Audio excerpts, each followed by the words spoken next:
The search for more power dominates the game today, but that desire for more distance isn't anything new. Until the 20th century, club making was very much a cottage industry. Hickory shafts and leather balls called featheries limited any real advancement.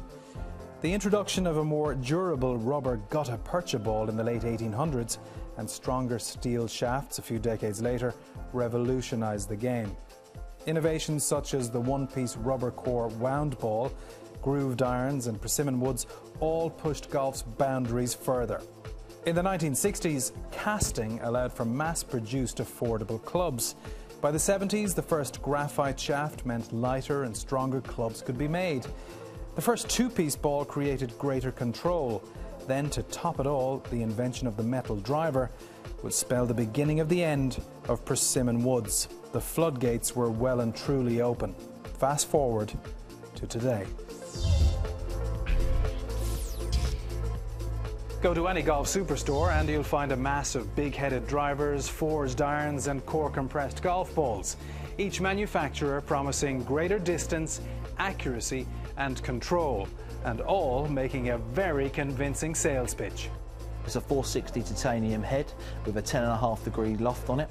It has the turbulators on the top of the crown of the club, which helps the club be more aerodynamic. It also has the ability to fully adjust the loft from 9 all the way through to 12 degrees aloft. It's a 460 titanium headed face and sole with a carbon composite crown.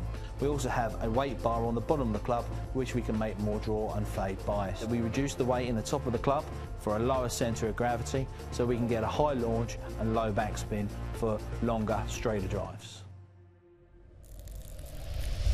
With golf equipment sales equaling over $2.5 billion last year, it's no surprise to find a fever-pitched industry out there. Leading brands pay star, marketable players huge sums to promote their products. All to entice the humble golfer into believing that their piece of kit will make all the difference. I think golfers are really focused on playing better and enjoying the game, and a big part of enjoying the game is hitting the ball a long way. When we see guys like Rory and Tiger, some of the really big hitters really getting it out there, you know, Bubba's drive at the Masters, 330 odd yards round the corner at the 15th hole. We want to be able to do that. Definitely our desire to hit the ball further, I think underpins a lot of driver sales. So if manufacturers are able to offer us greater distance, but also greater forgiveness, then I think that's a winning combination for golfers who are, you might say they're gullible, but equally they just want to play and enjoy the game more. With such a lucrative merchandise market out there, more and more brands want in on the action. Now, even Formula One is joining the race.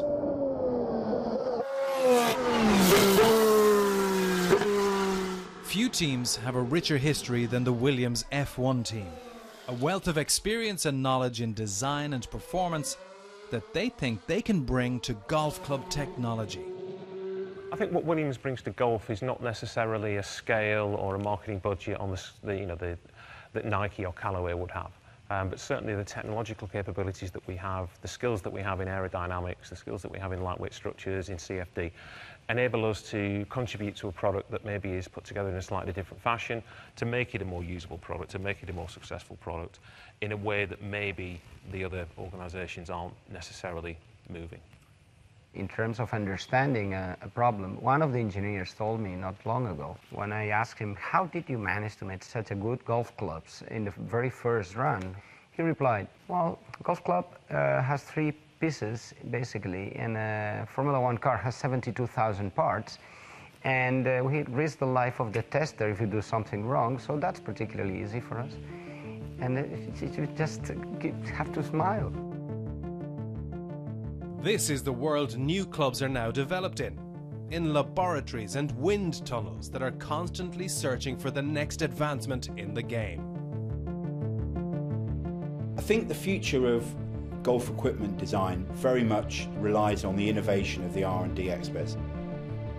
I don't think you'll see the jumps in performance that perhaps we've had over the last 5 or 10 years. It'll be about small incremental gains, I think, using things like weight positioning within the club, using aerodynamics to help just increase club head speed a bit, which in turn increases distance.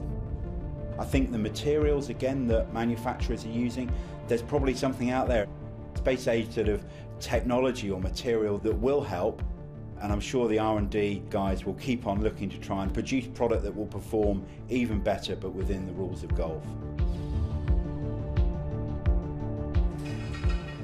Coming up, we find out what the top pros need to do today to keep up with the competition.